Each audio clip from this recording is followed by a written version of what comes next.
салом алейкум, хуш омадед ба канали ютуби қушнос ширин. мавзӯи имрӯзаи ман дар бораи яъне ки регистратсия қайд дар Русия 1 сола шуд. аввал 3 моҳ буд, ҳозир 1 сола шуд. киҳо метавонанд ки регистратсия 1 сола кунанд? дар кадом асос? ман ҳозир пура дар ҳамин видео ба шумо мегӯям ва метавонед видеоро аз аввал то охир бо диққат гӯш кунед, истифода баред ва ба дигарон падилица кунед, то ки дигар ҳамватанони мо аз ин огаҳ шаванд. ман 4-5 моҳ пеш лоиҳаи ҳамин қонунро, яъне законпроекти ҳамин қонунро пешниҳод карда будам, видео карда будам ба забони тоҷикӣ.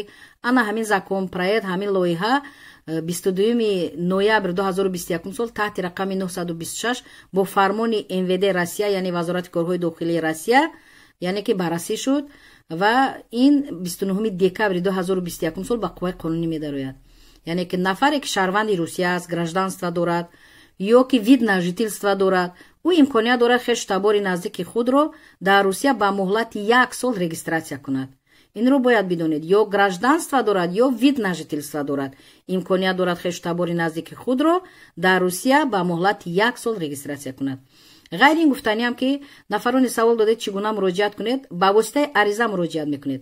дар ариза ному насаб пурра навишта мешавад, дани паспорт пурра навишта мешавад, шаҳрванди гуҷо ва ғайри ин ҳамроҳи ариза ҳуҷҷатҳои худро нусхаҳошонро месупоред.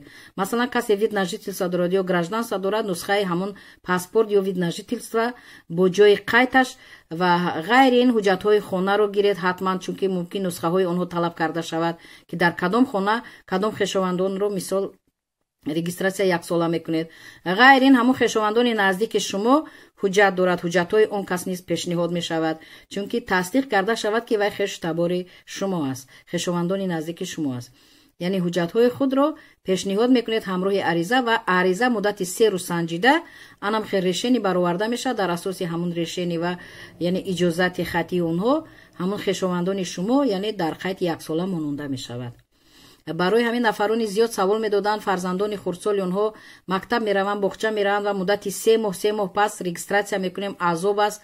яъне имрӯз бинед ки хешовандони наздики шумо агар шаҳрванд бошанд ё ки вид на жительство дошта бошанд, шумо бемалол метавонед ки ҳамон фарзандони ноболиғи худро ё худро ба муҳлати 1 сол регистратсия кунед. бо баъди 1 сол метавонед ки боз давом диҳед. ғайри ин саволҳо бошад, марҳамат дар поёни комментария оиди ин мавзӯъ нависед. аз 29 декабр метавонед аризаҳои худро пешниҳод кунед.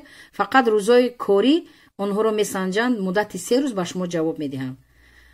ғайри ин саволҳо шуд оиди программа переселение. нафарони зиёд савол доданд ки онҳо муроҷиат мекунанд, аммо яъне ки навбат гирифта наметавонанд.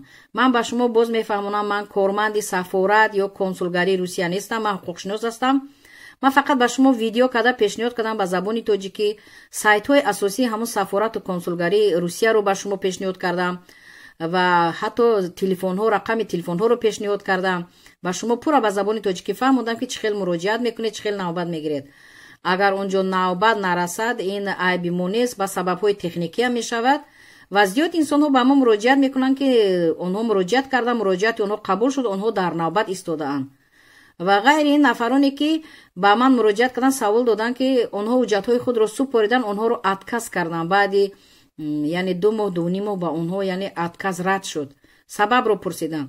сабаби асосӣ ин мешавад, ба шумо гуфтаниам, нафароне ки агар доғи судӣ дошта бошанд, нафароне ки наздикони онҳо ҷинояти вазнин ва махсусан вазнин содир карда бошанд, яъне нафароне ки дар кофтуков эълон шуда бошанд, розис бошанд, нафароне ки дар ягон гирдиҳамоии ғайриқонунӣ яъне ки ширкат варзида бошанд ва нафароне ки корманди амнияту милитсияю прокуратурау яъне мақомоти ҳифзи ҳуқуқ бошанд, аз кор хориҷ ношуда ҳуҷҷатҳои худро барои гирифтани шаҳрвандии Русия бо программа переселени супорида бошанд.